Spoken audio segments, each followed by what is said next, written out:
గత ప్రభుత్వం ఆచరణలోకి తీసుకొచ్చిన పీఓపీ వద్దు మట్టి గణపతి ముద్దు అనే నిదానం అమలులో జాప్యం జరుగుతుండగా నేటికి 11 సంవత్సరాలు గడిచినా కూడా పీఓపీ రహిత గణపతులను నివారించడంలో ప్రభుత్వం విఫలమైంది.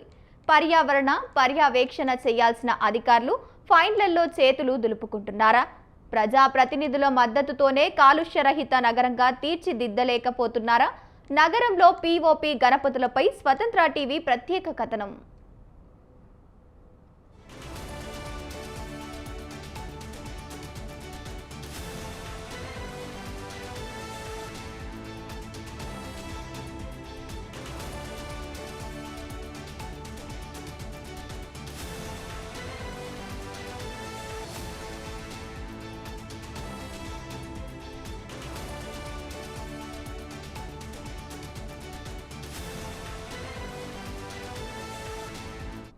పీఓపీ గణపతులను నివారించి మట్టి గణపతులను పూజించాలని సదుద్దేశంతో తెలంగాణలో గత ప్రభుత్వం పీఓపీ వద్దు మట్టి గణపతి ముద్దు అనే నినాదాన్ని తీసుకువచ్చింది.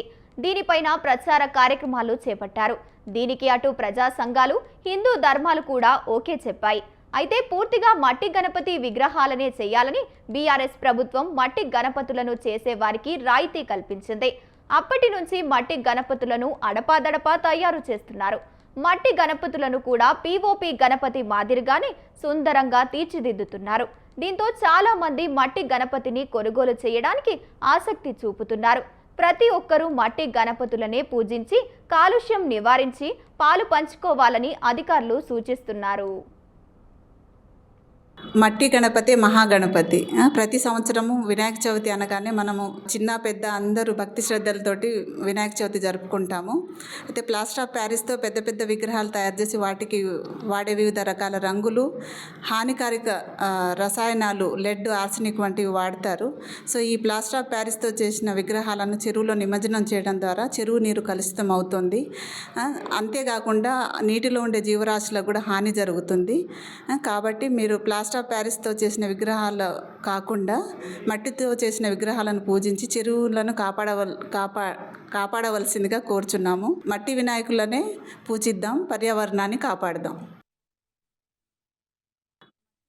వ్యాప్తంగా ప్రతి ఏడాది 100% విగ్రహాలు కొనుగోలు చేస్తుంటే అందులో కేవలం 30% విగ్రహాలు మాత్రమే మట్టి గణపతిని పూజిస్తున్నారు. మిగతా 85% పీఓపీ విగ్రహాలనే పూజిస్తున్నారు. నగరంలో ప్లాస్టిక్ కట్టడి చేయడంలో అధికారులు విఫలమవుతున్నారని విమర్శలు వెల్లువెత్తుతున్నాయి. పీఓపీ విగ్రహం అమ్మే వారిపైన ఎందుకు చర్యలు తీసుకోవడం లేదని ప్రశ్నలు గుప్పిస్తున్నారు.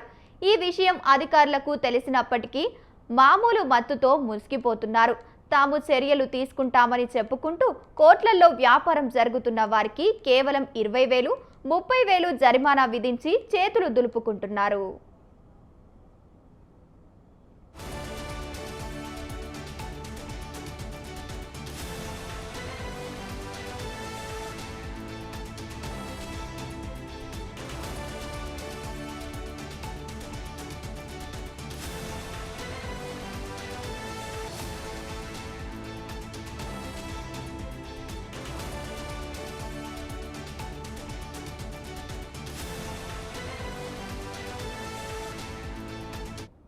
పీఓపీ విగ్రహాలను అమ్మే వారిని కట్టడి చేస్తే ఆటోమేటిక్గా మట్టి గణపతులను ప్రజలు పూజిస్తారని పర్యావరణవేత్తలు అంటున్నారు. ఇక పీఓపీ వల్ల సంవత్సరానికి కోట్లల్లో పర్యావరణం నాశనం అవుతుందని ఆవేదన చెబుతున్నారు. ఏది ఏమైనప్పటికీ మట్టి గణపతిని పూజించాలని కోరుతున్నారు.